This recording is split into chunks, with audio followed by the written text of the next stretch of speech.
Bonjour et bienvenue sur cette nouvelle vidéo. Nous allons changer un petit peu de format. Je vais travailler sous forme de QCM. Donc l'idée ici, c'est de vous préparer à l'obtention de l'attestation d'aptitude à la manipulation des fluides frigorigènes. Donc nous allons travailler sur la première partie, l'aspect réglementaire.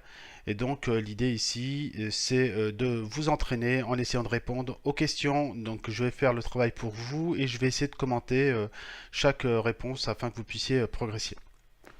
Donc c'est parti.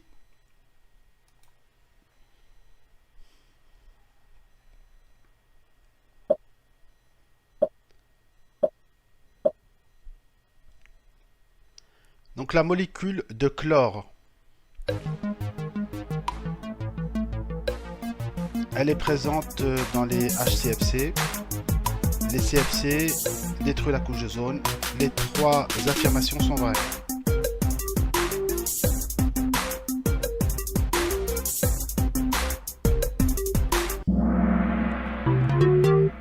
Donc les trois affirmations sont vraies. Le chlore donc est présent dans la famille des fluides frigorigènes CFC. Donc les CFC, c'est une ancienne famille qui est interdite depuis très longtemps. On a le R11 et le R12 qui sont des représentants très connus de cette famille.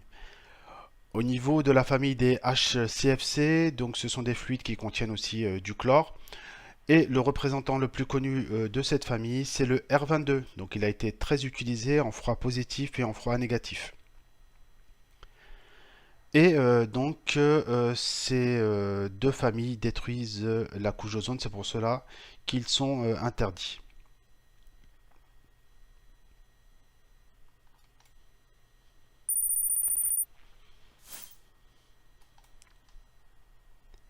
Vrai ou faux, le protocole de Montréal a mis en place l'interdiction des gaz à ODP.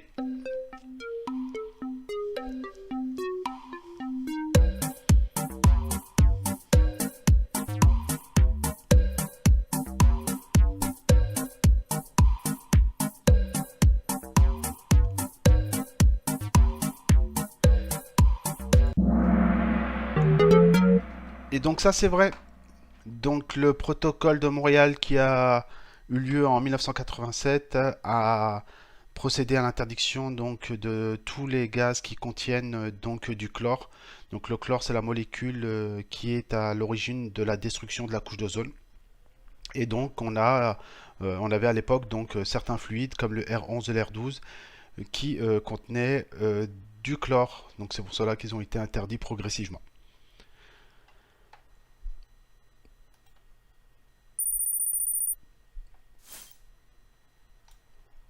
Question 3, vrai ou faux, le protocole de Kyoto a mis en place l'interdiction des gaz à effet de serre.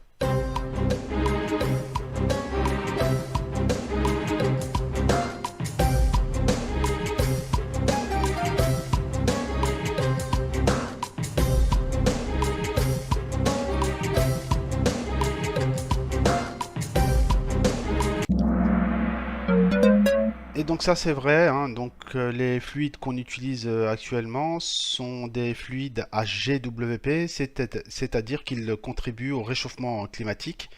Donc c'est ce qu'on appelle l'effet de serre, donc la température moyenne de la Terre augmente. Et donc on a nos fluides frigorigènes qui contribuent malheureusement au réchauffement climatique. Et donc on a une famille qu'on utilise actuellement, c'est la famille des HFC. Donc ce sont les fluides frigorigènes de type R134A, 410 ou 407C. Et donc ce sont des fluides à GWP qui sont en cours d'interdiction car donc ils contribuent à l'effet de serre.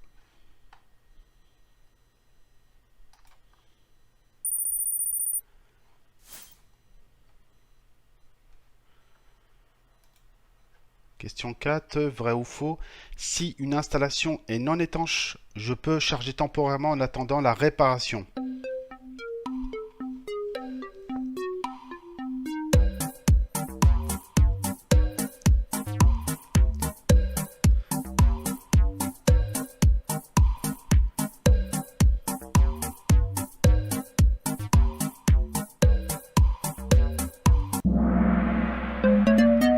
Donc Donc il est complètement interdit de charger une installation qui présente un défaut d'étanchéité. Vous vous exposez à une amende de 5e classe, donc de 1500 euros. Faites attention à vous et à la planète surtout. Donc j'arrive à remonter un petit peu tout doucement, même si je réponds en dernier à chaque fois, mais c'est pas grave. Normalement je devrais avancer dans le classement tout doucement. Donc 5e question, le R22 est un fluide à ODP, GWP, les deux propositions sont vraies.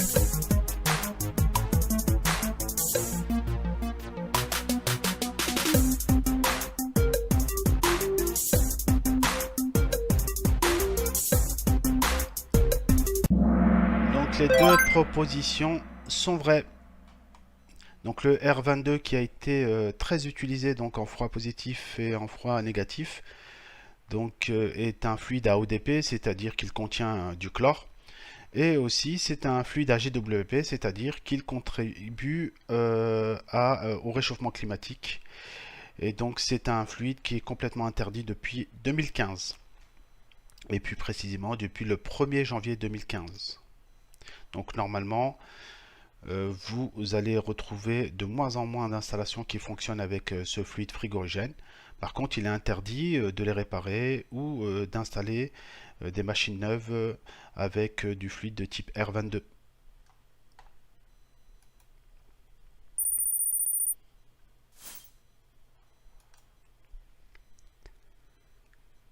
Vous avez l'attestation de manipulation des fluides, vous pouvez manipuler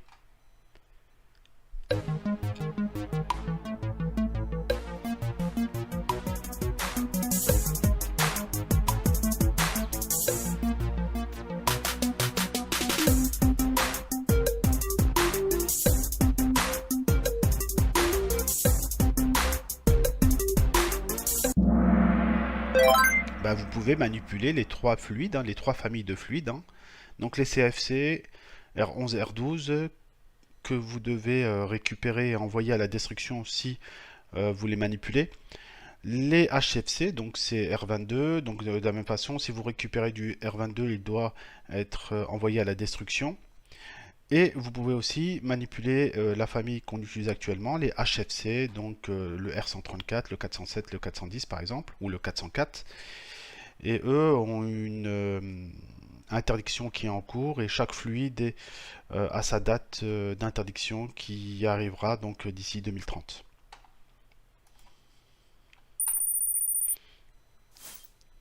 Et je suis passé en tête.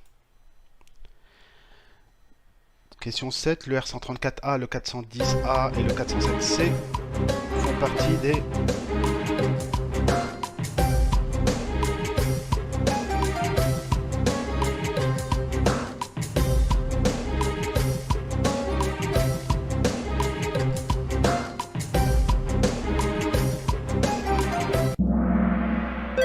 c'est la famille des HFC. Donc on vient de préciser juste avant que ces trois fluides frigorigènes faisaient partie de cette famille.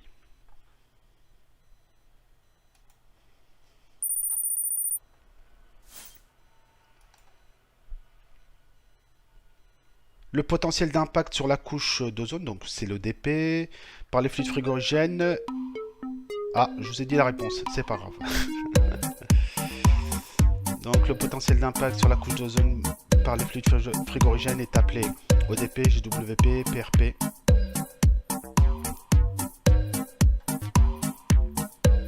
Donc c'est l'ODP.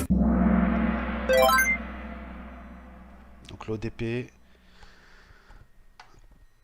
c'est assez simple, donc suivant.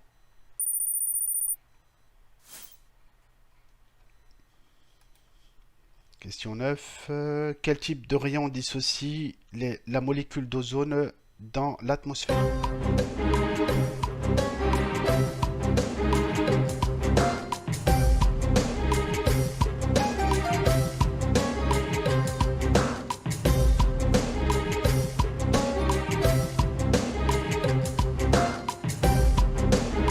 Ce sont les ultraviolets. Donc les ultraviolets qui dissocient la molécule d'ozone. Donc l'ozone c'est O3. Donc on a trois atomes d'oxygène. Et lorsque un rayonnement de type ultraviolet arrive sur cette molécule, la molécule d'ozone se dissocie, mais se recombine naturellement après. Le souci, lorsqu'on a du chlore qui est en présence donc dans la couche d'ozone, les trois atomes d'oxygène ne se recombinent pas. C'est pour cela que la couche d'ozone se détruit au fur et à mesure.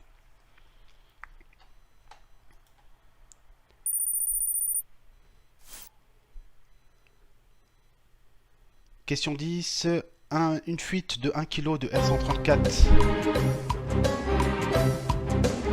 a un effet de serre de combien?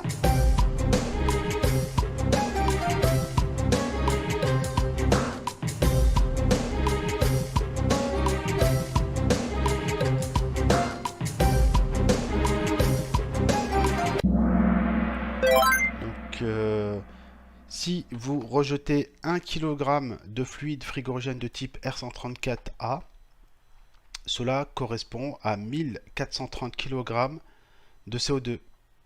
Donc ça, c'est ce qu'on appelle le GWP. Cette valeur s'appelle le GWP, c'est le Global Warming Potential. Et chaque fluide frigorigène a son GWP. Et donc le GWP du R134A est de 1430. Donc on a certains ouvrages qui varient en termes de valeur. On peut trouver pour le R134 1300. Question 11. Le fluide frigorigène dont le GWP est égal à 1.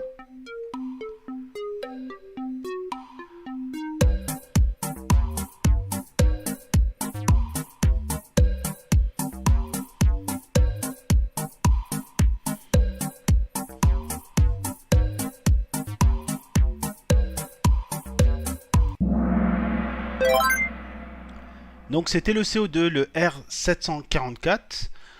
Alors le CO2 c'est un fluide frigorigène, hein, donc il a de très bonnes propriétés thermodynamiques et surtout son avantage c'est qu'il a un très faible impact sur l'effet de serre. Donc la tendance actuelle est située justement sur ce fluide et donc je vous conseille de vous former un petit peu sur les installations au CO2. Hein. Donc c'est un circuit frigorifique classique, mais il a quelques spécificités du fait que donc le CO2 fonctionne à des pressions qui sont beaucoup plus hautes que les autres fluides frigorigènes. Donc le GWP du CO2 est égal à 1. Alors, soit dit en passant, on a l'ammoniac qui est ici, NH3. Donc lui, il a un GWP de 0. L'H2O, donc le R718, hein, donc l'eau est un fluide frigorigène, hein, il peut se vaporiser et se condenser, mais il a donc des propriétés thermodynamiques qui sont pas très intéressantes pour nos circuits frigorifiques. Et on a aussi le R290 où donc c'est la série des hydrocarbures. Donc ce sont les fluides qu'on utilise actuellement au niveau des réfrigérateurs qu'on a à la maison. Et donc ces fluides ont un très faible GWP. Par contre, ils ont l'inconvénient d'être très inflammables.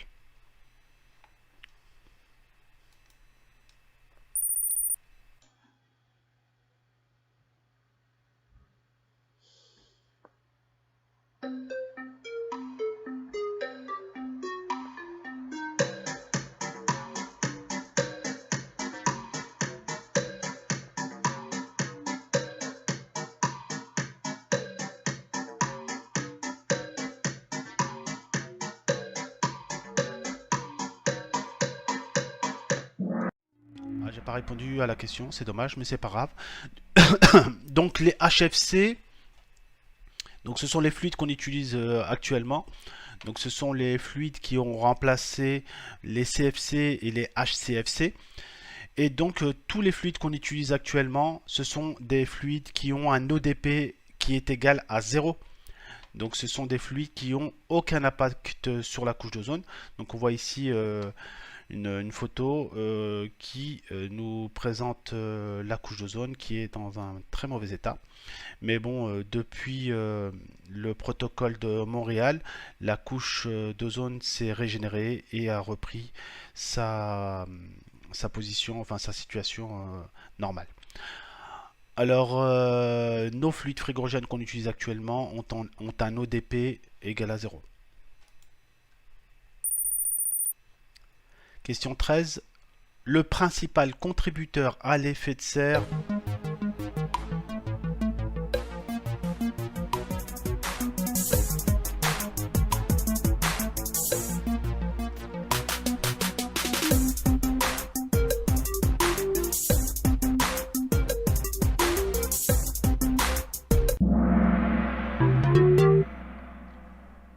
alors c'est le R134 bien sûr. Donc on aurait pu penser que c'est le CO2. Mais en fait on vient de voir juste avant que le CO2 a un GWP de 1. C'est-à-dire que si je libère 1 kg de CO2 dans la nature, cela correspond à un rejet de CO2 de 1 kg. Par contre, si je libère 1 kg de R134A dans la nature, cela représente 1430 kg de CO2. Donc le principal contributeur est bien le R134. Question 14. La production des hydrochlorofluorocarbones est interdite ou autorisée depuis combien de temps ou depuis quelle année?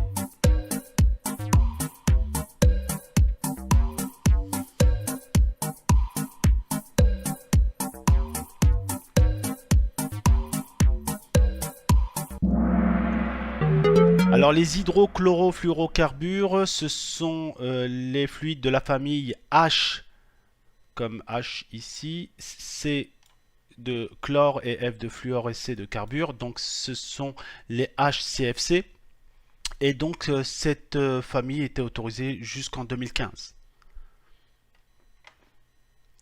Donc le R22 est interdit depuis donc le 1er janvier 2015.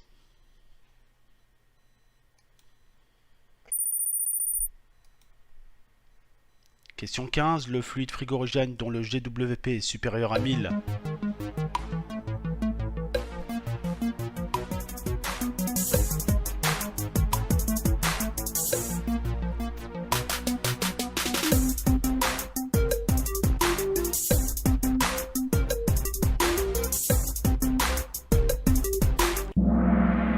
Donc c'était le R134A, donc qui a un GWP, vous vous rappelez, de 1430.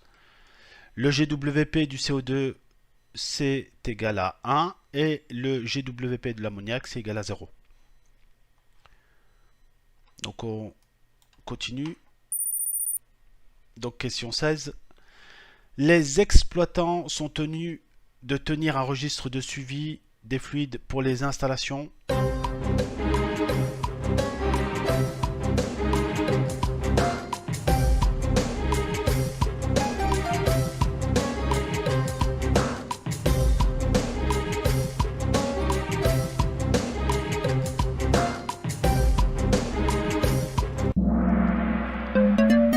Donc de plus de 5 tonnes équivalent CO2. Donc à partir de cette contenance équivalent CO2, vous êtes obligé de maintenir ou de tenir donc un registre de suivi. Donc l'équipement doit être suivi en termes de contrôle d'étanchéité. Donc en admettant que j'ai une installation qui fonctionne au R134, donc ça c'est simple, je multiplie la masse de fluide contenu dans l'installation par le GWP du R134, et si la multiplication dépasse 5 tonnes, il va falloir donc réaliser un contrôle d'étanchéité au minimum annuel, et donc et tenir aussi un registre de suivi. Donc toutes les interventions seront enregistrées dans ce registre.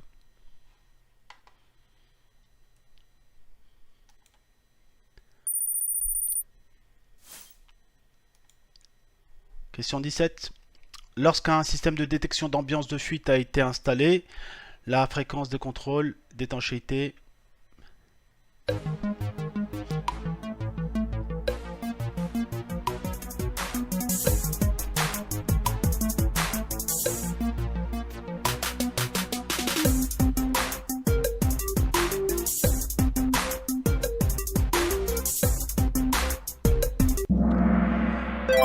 Donc le contrôle d'étanchéité est divisé par deux.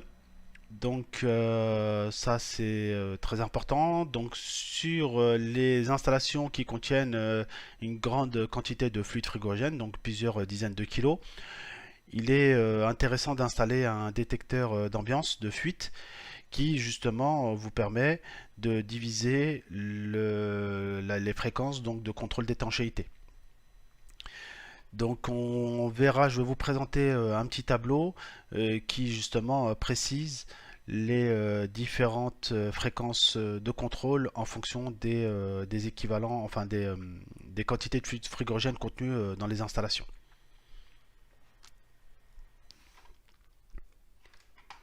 Donc je vais apporter une explication complémentaire concernant donc les fréquences de contrôle d'étanchéité des installations frigorifiques. Donc on a trois situations possibles. Si votre installation est comprise entre 5 et 50 tonnes équivalent CO2, vous allez devoir réaliser au moins un contrôle d'étanchéité par an.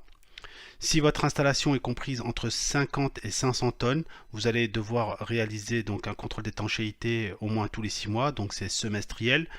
Et si vous êtes égal ou supérieur à 500 tonnes, donc vous allez réaliser un contrôle d'étanchéité au moins tous les 3 mois, donc c'est un contrôle trimestriel.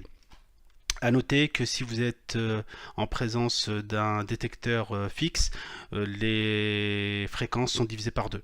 Donc par exemple entre 5 et 50 tonnes, au lieu de le faire tous les ans, vous pouvez aller jusqu'à tous les 2 ans. Alors essayons de faire un petit exemple. Donc ici j'ai une installation avec 10 kg de R134A. Le GWP du R134A est de 1430. Donc pour avoir l'équivalent CO2, je fais 10 fois 1430 et j'obtiens l'équivalence en tonnes CO2. Donc ici dans notre cas, pour 10 kg de R134, j'ai 14,3 tonnes équivalent CO2. Donc avec 14 tonnes, je devrais réaliser mon contrôle donc tous les ans ou tous les 2 ans si vous avez un contrôle, si vous avez un détecteur fixe. Autre exemple, si vous avez une installation avec 100 kg de R134A, cette fois-ci votre installation aura une équivalence CO2 de 143 tonnes et donc du coup là vous allez vous placer dans la deuxième situation et vous allez devoir réaliser un contrôle semestriel. Donc on a un tableau ici qui nous permet de connaître directement en fonction de la masse la fréquence de contrôle d'étanchéité.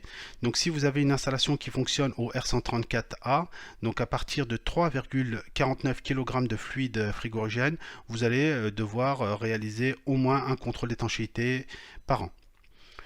Si vous dépassez 34,96 kg, donc là vous passez dans la deuxième catégorie et donc vous devez réaliser au moins un contrôle d'étanchéité tous les 6 mois. Et donc supérieur ou égal à 500 tonnes, donc là on se retrouve sur une installation qui contient 349,65 kg de fluide frigorigène.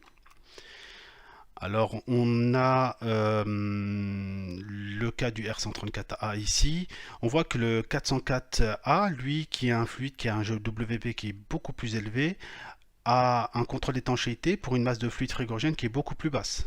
Donc vous voyez que ici, à partir de 1,27 kg de R404A, il va falloir réaliser donc un contrôle annuel de votre installation.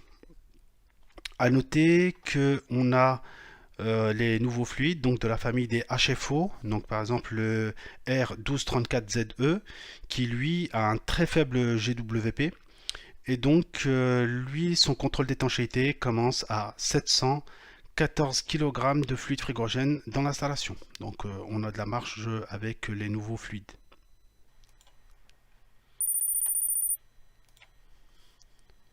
Question 18, la périodicité des contrôles d'étanchéité pour une installation donc, qui contient entre 5 tonnes et 50 tonnes équivalent CO2.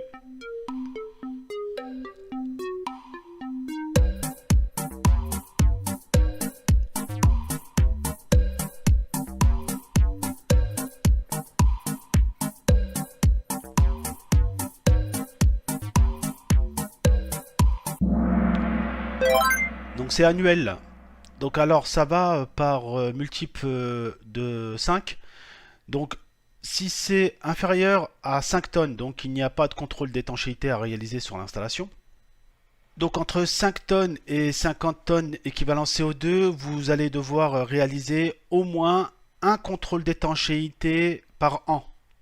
Donc c'est assez simple à retenir, il faut, donc ce sont des multiples de 5. Donc si c'est inférieur à 5 tonnes équivalent CO2, vous allez vous n'êtes pas obligé de réaliser de contrôle d'étanchéité. Entre 5 tonnes et 50 tonnes, donc vous allez réaliser un contrôle annuel, donc vous allez contrôler l'étanchéité une fois par an, obligatoirement. Et si vous êtes entre 50 tonnes et 500 tonnes, il va falloir réaliser un contrôle semestriel, donc 2 fois par an. Et si vous êtes supérieur ou égal à 500 tonnes équivalent CO2, il faudra réaliser donc un contrôle trimestriel. Et donc vous allez devoir réaliser 4 contrôles d'étanchéité durant l'année. Et ça, c'est obligatoire. Alors si vous avez un détecteur d'ambiance, vos fréquences de contrôle sont divisées par 2. Donc c'est-à-dire que si vous êtes sur l'annuel ici, on était dans le cas où on était entre 5 tonnes et 50 tonnes, et bien là vous pourrez faire votre contrôle d'étanchéité une fois tous les 2 ans.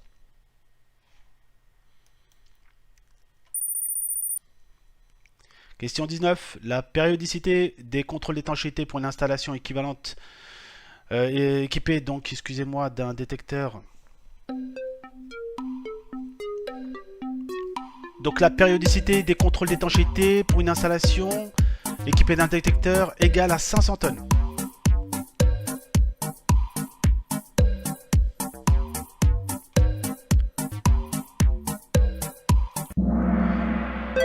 Donc c'est semestriel.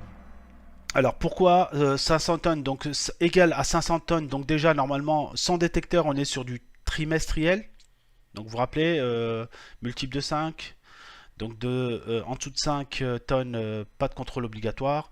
Entre 5 et 50 tonnes, un contrôle obligatoire au moins, annuel.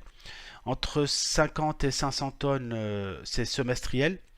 Et supérieur à 500 tonnes, c'est trimestriel. Là, le souci, c'est que nous avons un détecteur de présence, donc la fréquence est divisée par 2. Donc c'est pour ça que pour une installation qui a 500 tonnes équivalent CO2, on passe sur du semestriel.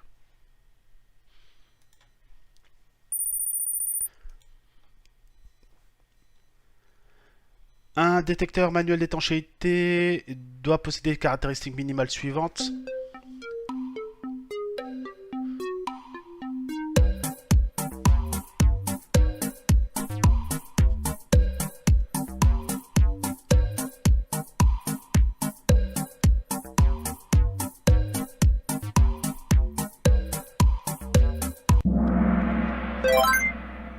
Donc oui, un détecteur de fuite électronique, comme on peut le voir ici sur la photo, doit être contrôlé au moins une fois par an et doit avoir un niveau de sensibilité d'au moins 5 grammes par an. C'est-à-dire qu'il doit être capable de détecter au moins une fuite qui représente 5 grammes de fluide frigorigène. Donc pour contrôler votre appareil, il suffit de l'envoyer chez votre distributeur habituel. Hein. Vous pouvez l'envoyer chez Freetech par exemple, chez Rolesco ou bien chez Lefroy. Et eux le font très rapidement. Et ainsi vous êtes dans les règles vis-à-vis de la réglementation.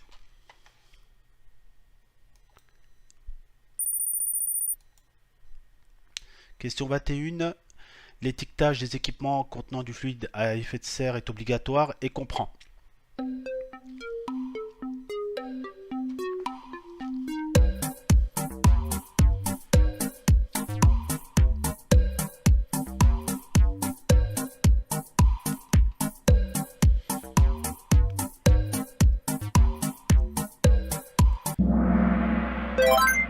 donc l'étiquetage que vous allez apposer sur vos machines doit comprendre au minimum le type de fluide.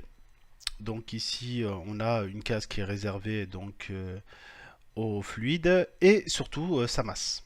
Et donc en faisant la multiplication du GWP du fluide et de sa charge, vous obtenez les équivalences en CO2 et ainsi vous connaissez la fréquence de contrôle d'étanchéité de votre installation.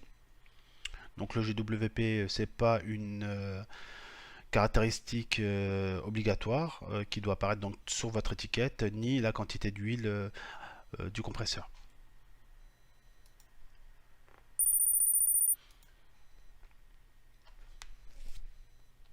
L'attestation de capacité d'une entreprise manipulant les fluides est délivrée pour une durée de...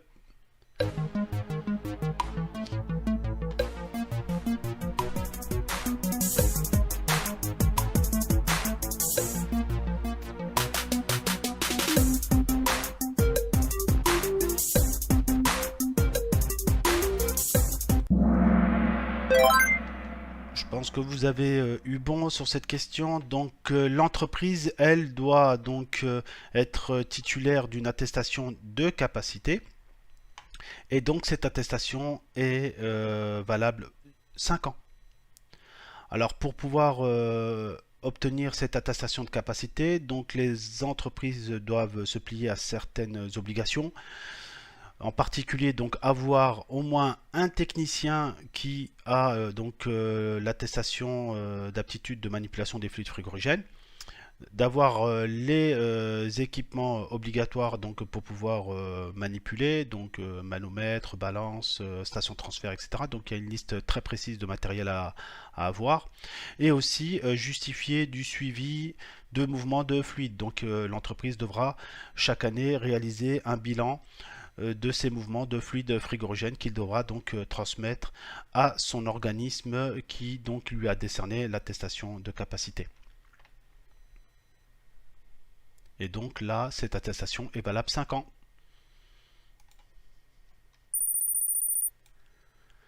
Question 23. L'attestation d'aptitude est valable.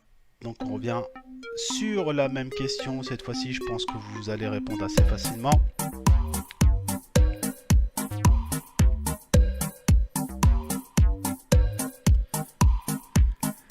L'attestation d'aptitude. Attention, c'est pas l'attestation de capacité. Alors, je n'ai pas répondu, mais c'est pas grave. Donc, l'attestation d'aptitude, c'est ce que vous êtes en train de passer actuellement. Donc, elle est orientée pour le technicien. C'est pas pour l'entreprise. Donc, elle, lorsque vous l'obtenez, elle est valable à vie. Donc l'attestation de capacité valable 5 ans pour l'entreprise et l'attestation d'aptitude, elle, est nominative et elle donc est valable durant toute votre vie professionnelle.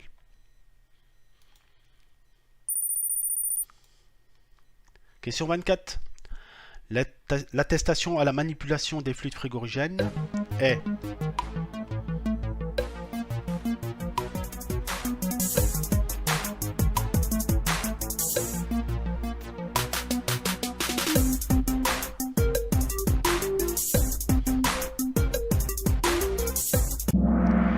On va essayer de répondre quand même, hein. On va essayer d'avoir un maximum de points. C'est l'esprit du QCM. Donc les trois affirmations sont vraies. Donc l'attestation de manipulation des fluides frigorigènes et donc la preuve d'une compétence professionnelle. Elle est bien sûr nominative. Donc lorsque vous allez obtenir l'attestation, et je vous le souhaite, elle sera donc nominative, c'est-à-dire qu'elle sera, il y aura votre nom et votre prénom indiqués sur l'attestation. Et donc elle est délivrée à vie. Donc question 25. L'attestation de capacité d'une entreprise est soumise à un audit de contrôle sur site par l'organisme agréé. Vrai ou faux?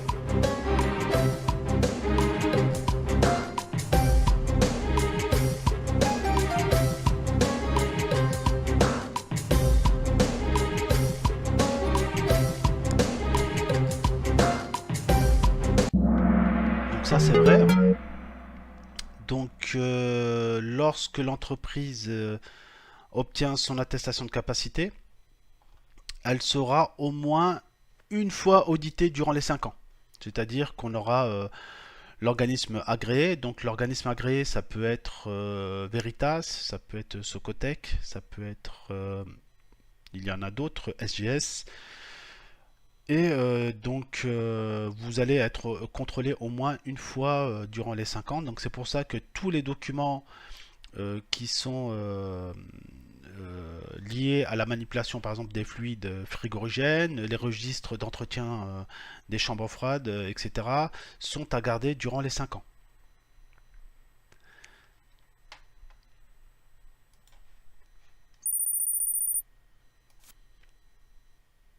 Question 26. Pour le dossier de demande d'attestation de capacité,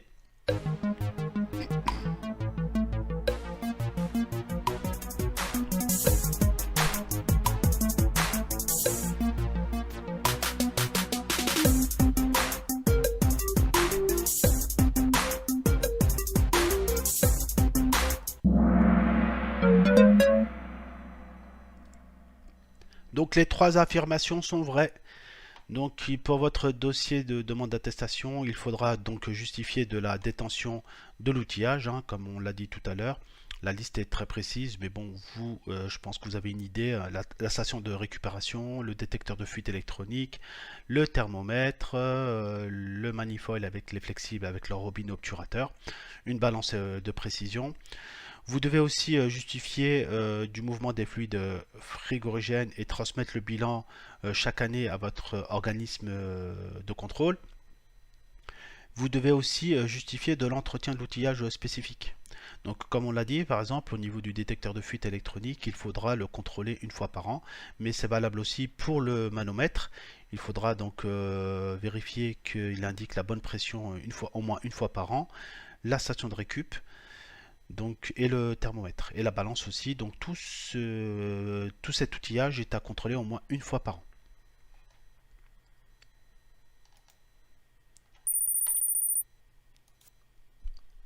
Question 27.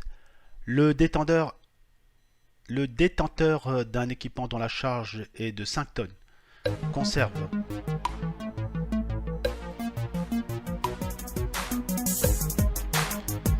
c'est une histoire de 5, hein. C'est pas 5 fruits et légumes par jour.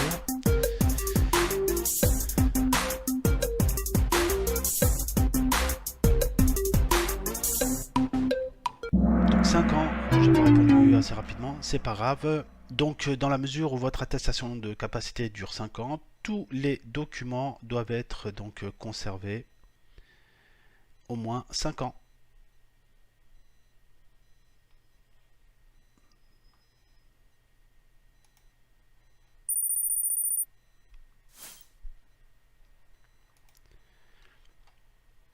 Question 28. Le recours à un opérateur attesté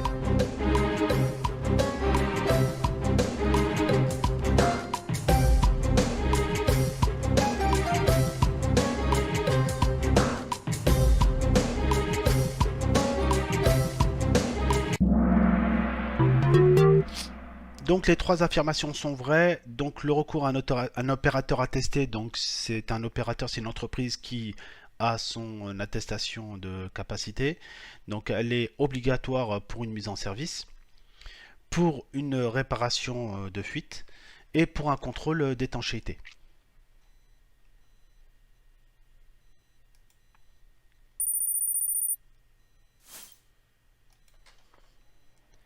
Question 29. Un document CERFA fixe le contenu.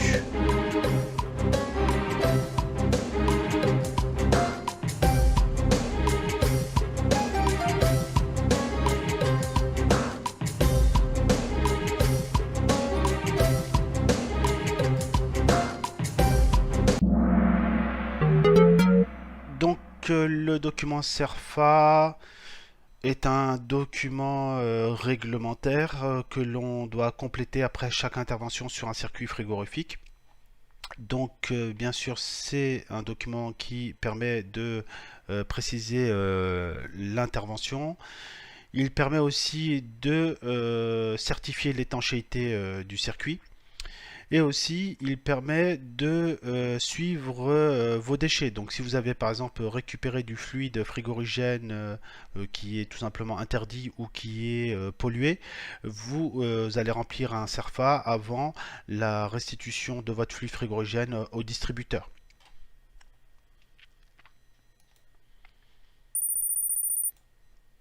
Question 30. Le premier essai d'étanchéité doit être fait.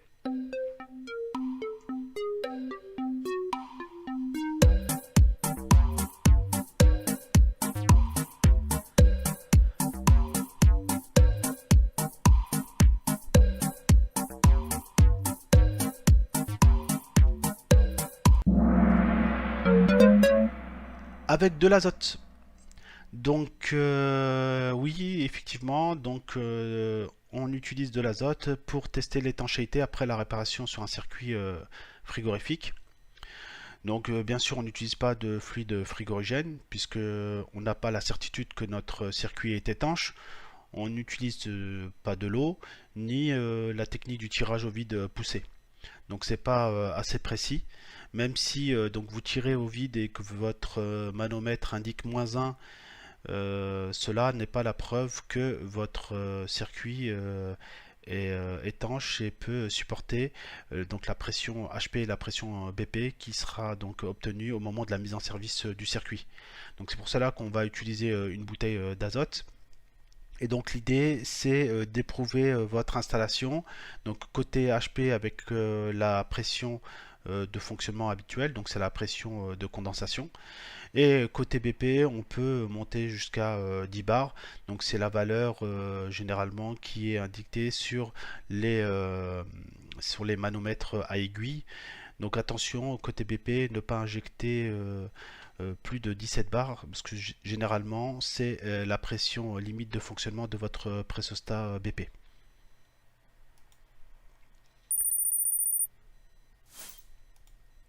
Question 31, allez courage, on est un peu plus de la moitié. Donc le contrôle d'étanchéité des équipements est attesté.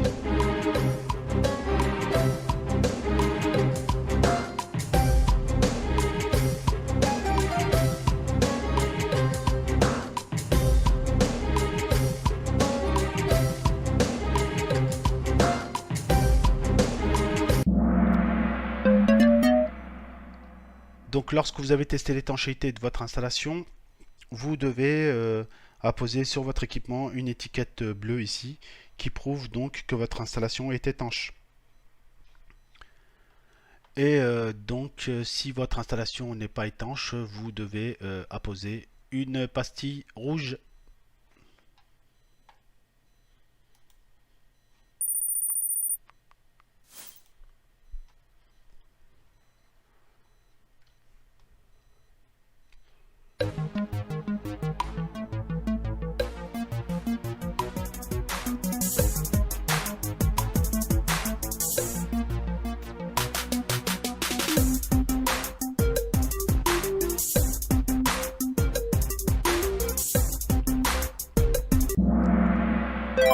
Donc les CFC R11 et R12, donc ce sont les fluides qui contiennent du chlore, c'est donc des fluides à ODP, sont considérés comme des déchets, donc la détention bien sûr est interdite.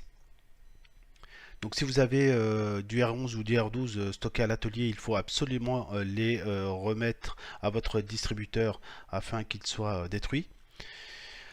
Ils sont obligatoirement remis au distributeur pour la destruction, donc ça je viens de le dire. Ils sont systématiquement récupérés même s'il y a débat sur ce point. Donc ça c'est vrai que c'est un point un petit peu délicat. Et si vous arrivez sur une installation qui contient du R11 ou du R12 et cette installation est étanche, que faire?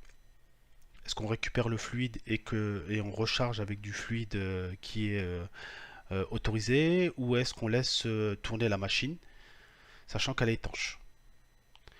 Alors moi je me base sur une conférence qui a été réalisée au niveau des ingénieurs Sémafroid, et eux nous demandent de laisser les installations qui contiennent du R11 et du R12 avec donc sachant que l'installation est étanche, il n'y a aucun souci à partir du moment où ces installations sont étanches, on peut laisser le R11 et le R12. Par contre, dès qu'il y aura bien sûr une intervention à réaliser sur le circuit, donc là il faudra récupérer ces fluides là et les envoyer à la destruction. Donc ça c'est un petit point un petit peu délicat à avoir en tête. Donc les trois affirmations étaient vraies. Question 33. Donc les opérateurs ont l'interdiction.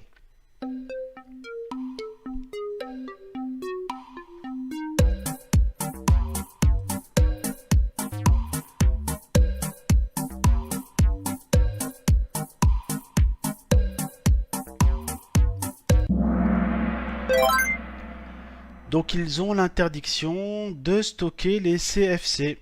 Donc les CFC, c'est le R11 et le R12. Donc ici, on voit que ce sont des fluides qu'on peut encore acheter sur Internet. Donc ça, c'est une photo que j'ai récupérée très récemment sur un célèbre site vendeur sur le web.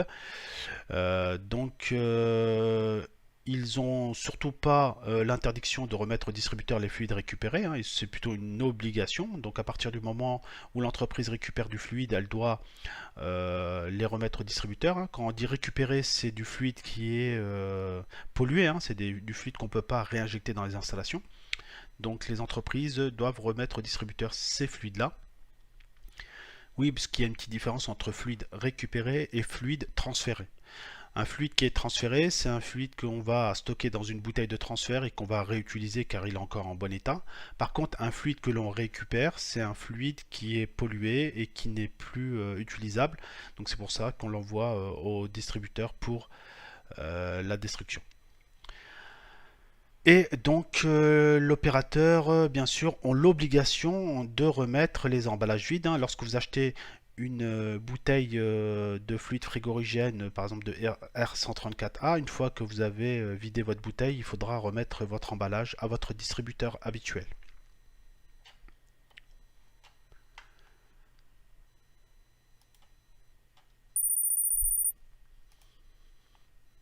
Question 34. La réglementation sur la manipulation des gaz à effet de serre s'applique.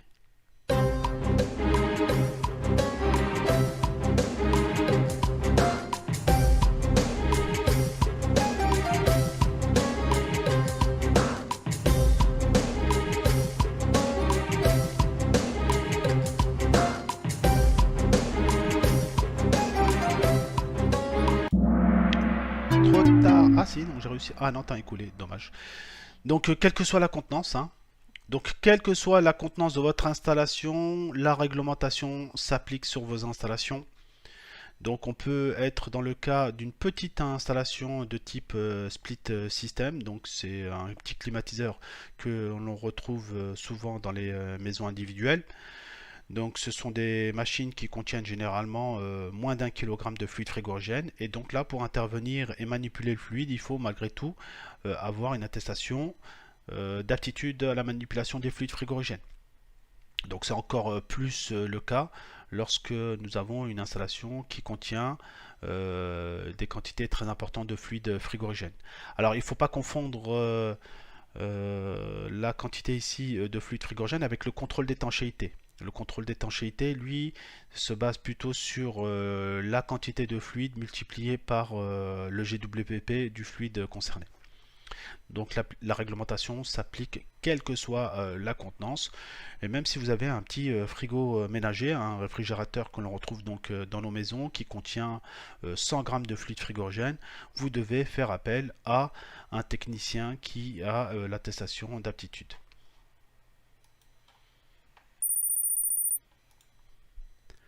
Question 35. Après manipulation des vannes de service.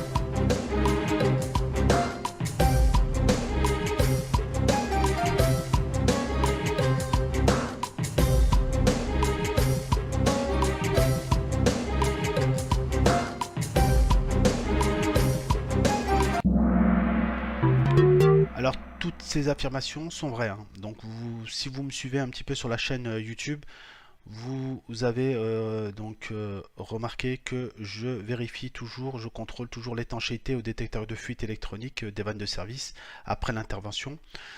Donc bien sûr, après manipulation, il faudra resserrer les presses étoupes, contrôler l'étanchéité des presses étoupes, replacer le capuchon et les vis à la clé au niveau donc de leurs orifices. Question 36. Quel mode de récupération est incomplet?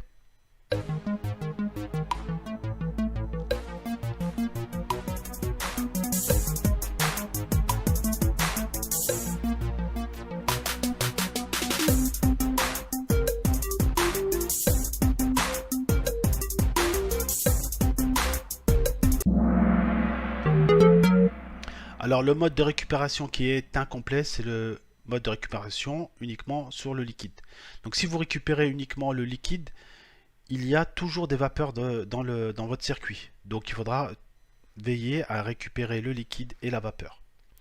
Et donc ces quantités de fluide frigorigène à état vapeur qui sont encore présents dans le circuit sont obligatoirement récupérés. Ils ne sont jamais dégazés à l'atmosphère.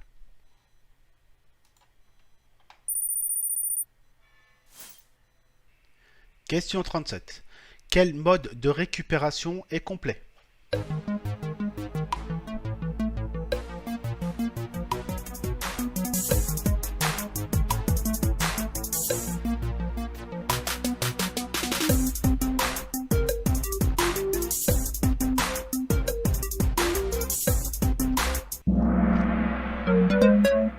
Donc bravo à vous, je pense que vous aviez eu la bonne réponse.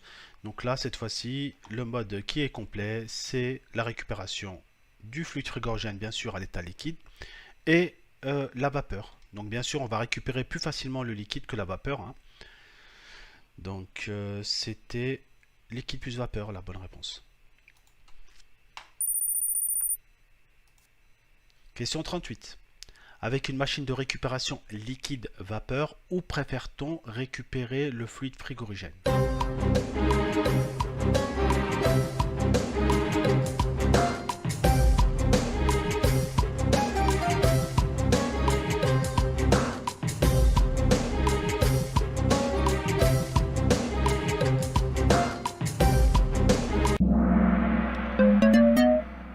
Donc, comme je l'ai dit précédemment, l'endroit où on a la plus grande quantité de fluide frigorigène, c'est dans la bouteille de liquide. Et donc, on va récupérer beaucoup plus facilement le fluide frigorigène qui est à l'état liquide, qui est donc stocké dans la bouteille. Donc, ça, c'est assez simple à comprendre. Question 39. Identifier les méthodes de détection de fuite indirecte.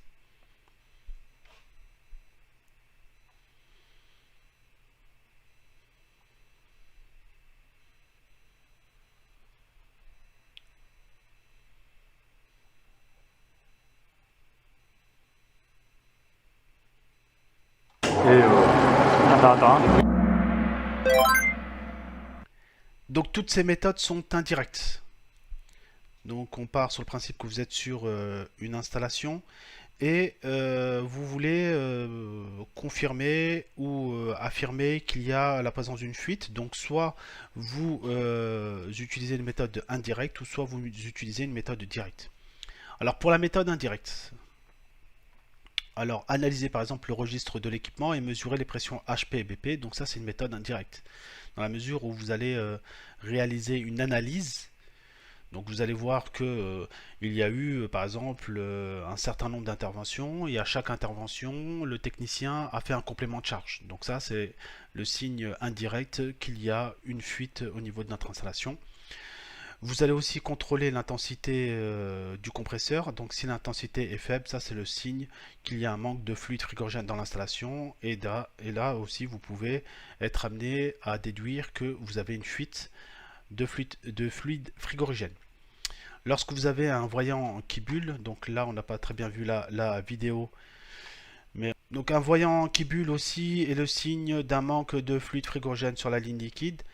Donc toutes ces méthodes sont indirectes puisqu'elles font appel plutôt à un niveau de réflexion, un niveau d'analyse de fonctionnement de l'installation. Et donc on va avoir son pendant, donc la question détection de fuite directe qui va venir juste après.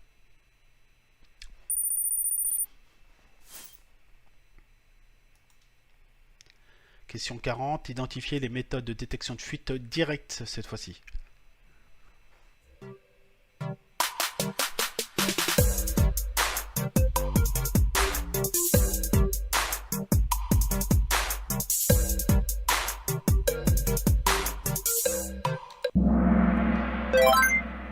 Donc détection de fuite directe ici, on a des traces d'huile et bien sûr si vous utilisez un détecteur de fuite, donc ça c'est une méthode directe. On a dit juste avant que l'analyse du registre de l'équipement c'était indirect, l'intensité faible du compresseur c'est indirect puisque ça fait appel à une réflexion, un voyant de liquide qui bulle, c'est aussi indirect. Hein. Si le voyant bulle, c'est pas forcément lié à un manque, enfin à une fuite. Ça peut être lié à un filtre déshydrateur par exemple qui est bouché, une électrovanne qui a son clapet qui est pas très bien en ouvert, etc.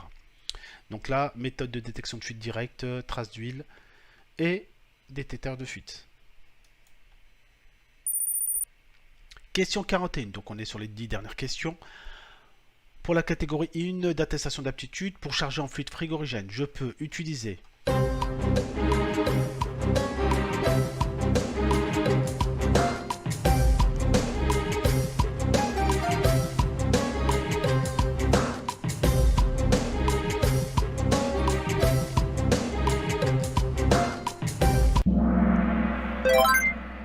alors pour charger une installation en fluide frigorigène, on peut utiliser une bouteille de transfert ou un cylindre de charge. Donc la bouteille de transfert, c'est la bouteille jaune. Donc si vous regardez un petit peu les vidéos que j'ai réalisées sur la chaîne YouTube, vous avez la bouteille jaune, c'est une bouteille de transfert qui permet justement de récupérer le fluide de l'installation et de la recharger, car c'est du fluide qui est en bon état. Vous avez aussi la possibilité d'utiliser un cylindre de charge pour donc charger une installation. Donc le cylindre de charge, vous l'avez ici. Par exemple, si vous devez charger 1 kg de fluide frigorigène dans votre circuit, donc vous allez remplir votre cylindre avec 1 kg et donc vous aurez une idée très précise de ce que vous allez charger dans votre circuit. Une bouteille de récupération, c'est une bouteille qui n'est pas prévue donc pour charger. Au contraire, donc une bouteille de récupération permet de récupérer le fluide et de l'envoyer à la destruction ou à la régénération chez le distributeur de votre distributeur habituel. N'importe quel fluide à ma disposition, bien sûr, on charge l'installation avec le fluide frigorigène qui est prévu sur la plaque signalétique de l'appareil. Donc vous ne pouvez pas charger avec n'importe quel fluide car sinon vous n'aurez pas la bonne relation pression-température et donc vous ne pourrez pas atteindre la température que vous souhaitez dans votre local ou dans votre chambre froide.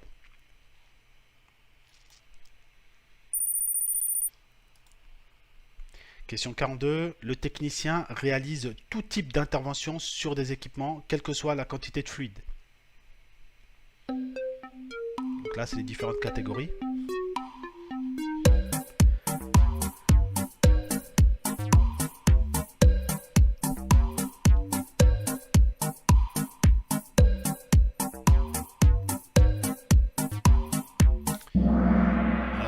La catégorie 1, donc le technicien qui réalise tout type d'intervention, donc il peut charger, récupérer, réparer, mettre en route, contrôler l'étanchéité, quelle que soit la contenance de l'installation, c'est la catégorie 1.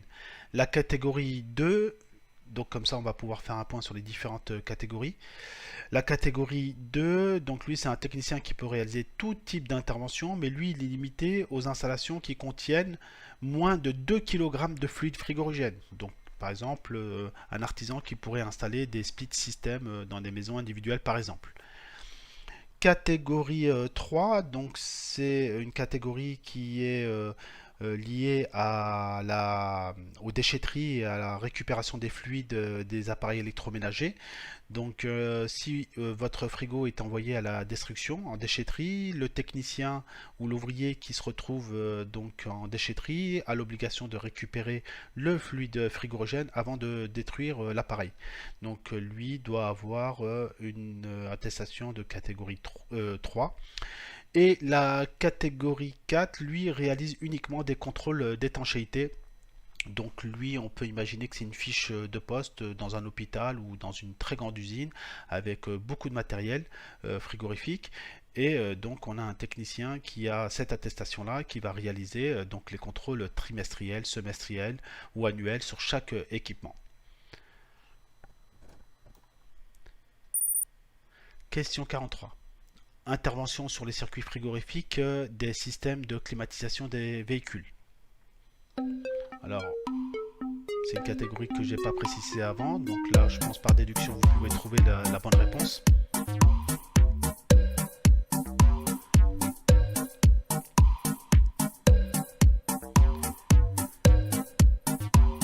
Donc, c'est bien la catégorie 5. Donc, catégorie 5, c'est les interventions sur les véhicules. Donc là, vous n'êtes pas trop concerné. Vous, habituellement, vous passez tous la catégorie 1 qui vous ouvre toutes les possibilités au niveau des interventions sur les circuits frigorifiques. Donc catégorie 5 pour les véhicules. 44. Le technicien réalise tout type d'intervention sur des équipements contenant moins de 2 kg de fluide frigorigène.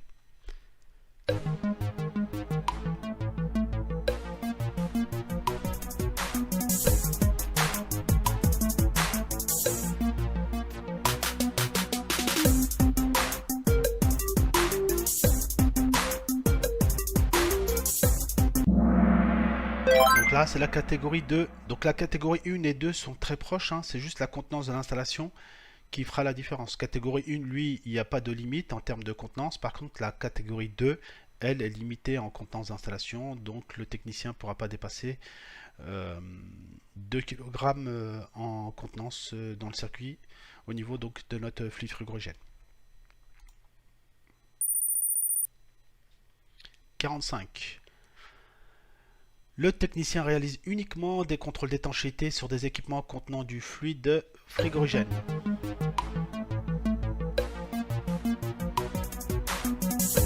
Contrôle d'étanchéité. 1, 2, 4, 5.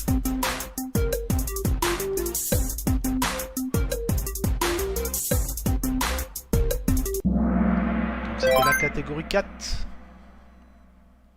Donc lui, à la limite, c'est peut-être même pas un frigoriste, hein. Donc il a juste besoin de pouvoir utiliser un détecteur de fuite électronique, principalement.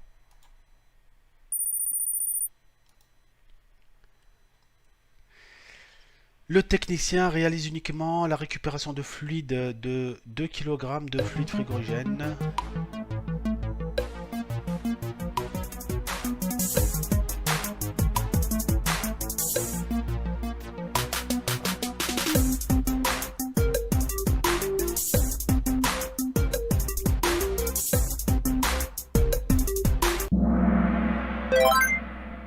Donc c'est la catégorie 3, le technicien qui réalise uniquement de la récupération. Donc vous vous rappelez, c'est le technicien qui travaille en déchetterie et qui récupère le fluide frigorigène contenu dans les appareils électroménagers.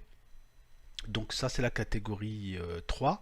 Par contre, lui, il est limité à 2 kg. Il ne peut pas récupérer plus de 2 kg. Sinon, il faudra faire appel à un frigoriste de catégorie 1. Puisque le catégorie 3, c'est pas obligé d'être, enfin, il n'a pas des notions de froid aussi poussées que la catégorie 1. Je m'arrête une minute pour faire le point sur la liste des outillages dont vous avez besoin pour obtenir donc l'attestation de capacité. Donc ici, là, je suis sur le livret de certification de chez Socotec.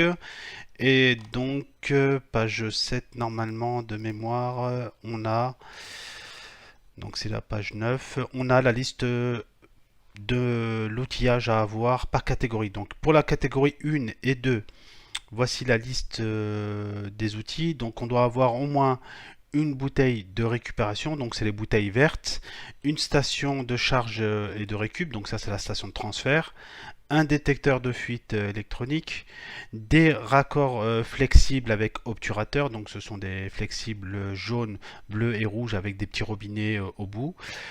Il vous faudra des manomètres, un thermomètre, une balance de précision et du matériel de marquage. Donc les étiquettes et les pastilles bleues et rouges pour le contrôle d'étanchéité. Donc ça c'est pour la catégorie 1 et la catégorie 2.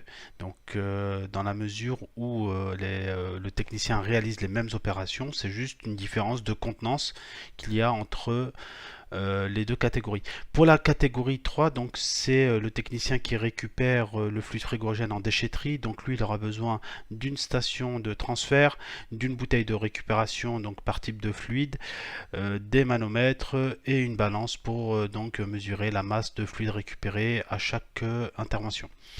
La catégorie 4, on se rappelle que c'est le technicien qui réalise des contrôles d'étanchéité. Et donc pour cette catégorie, il vous faudra un détecteur de fuite et une paire de manomètres. Et donc pour la catégorie 5, on a dit que c'était une catégorie qui ne nous concernait pas trop puisque c'est surtout axé sur les véhicules. Question 47, allez encore 3 questions, courage. La liste de l'outillage obligatoire pour une intervention catégorie 1 n'est pas composée.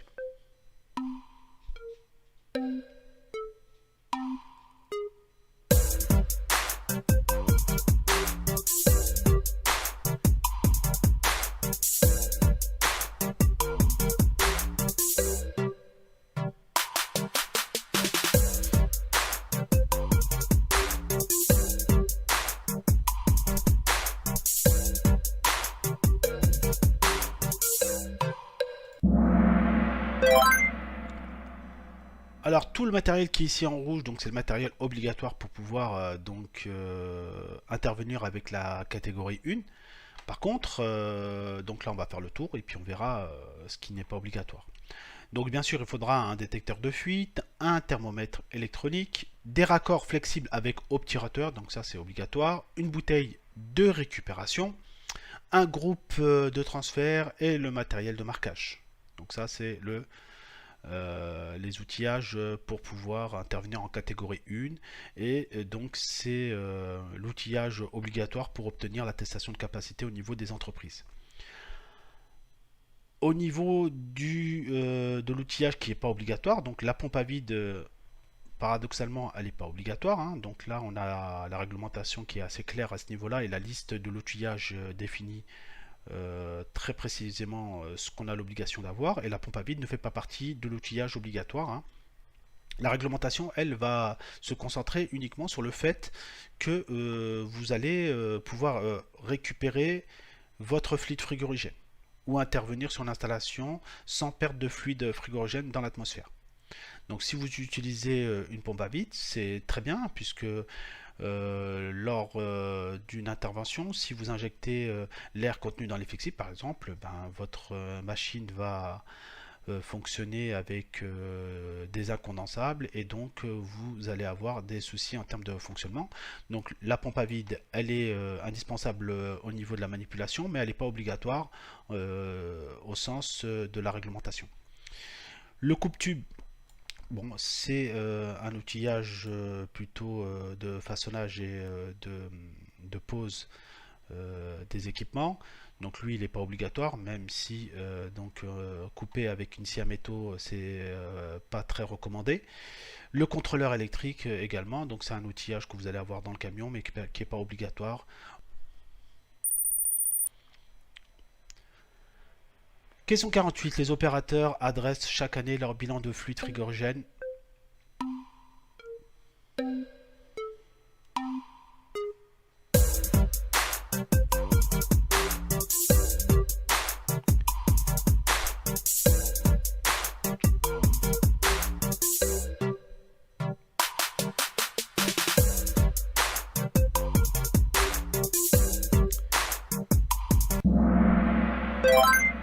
Donc chaque année, l'entreprise a l'obligation de transmettre le mouvement des fluides à l'organisme qui a délivré donc l'attestation de capacité. Donc si votre attestation a été délivrée par Socotec, donc chaque année vous allez devoir transmettre votre mouvement de fluide à Socotec.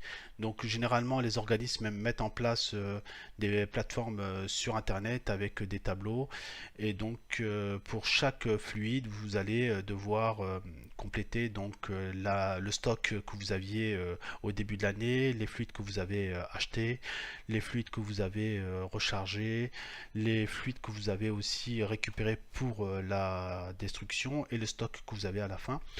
Donc ça, c'est obligatoire et vous devez le faire chaque année.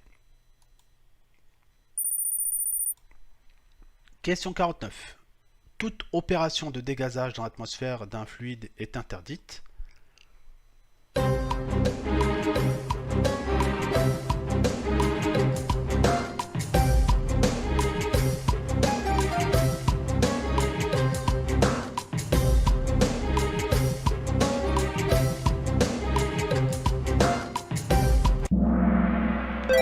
Alors, toute opération de dégazage sur le principe est interdite. Par contre, vous avez un seul cas où c'est autorisé, c'est lorsque vous devez assurer la sécurité des personnes. Et donc on peut avoir donc des soupapes de sécurité au niveau des bouteilles de liquide qui libèrent le fluide frigorigène lorsque la pression est trop haute. Alors donc toute opération de dégazage est interdite sauf pour la sécurité des personnes.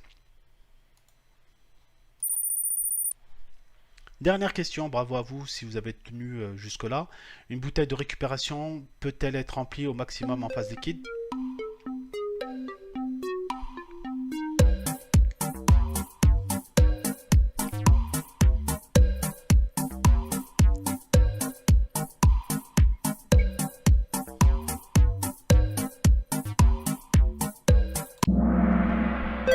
Surtout pas, surtout pas, surtout pas. Donc ça c'est un réel danger.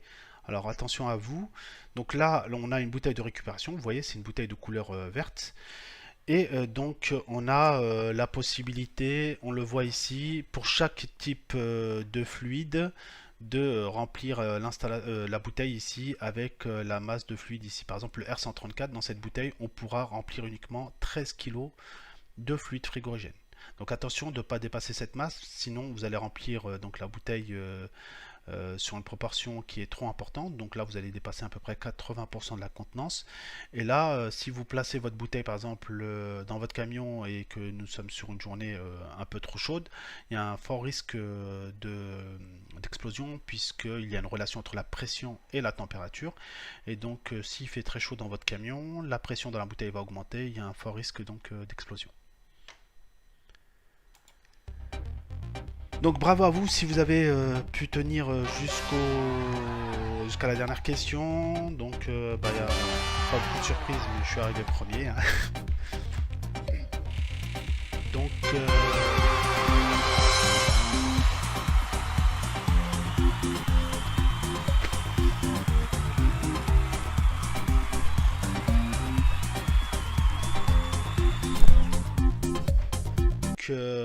si ce format vous a plu, n'hésitez pas à me le signaler dans les commentaires et j'essaierai d'en faire un peu plus. Donc j'espère que ce QCM vous a été profitable et je vous dis à tout de suite pour la suite. Prenez soin de vous.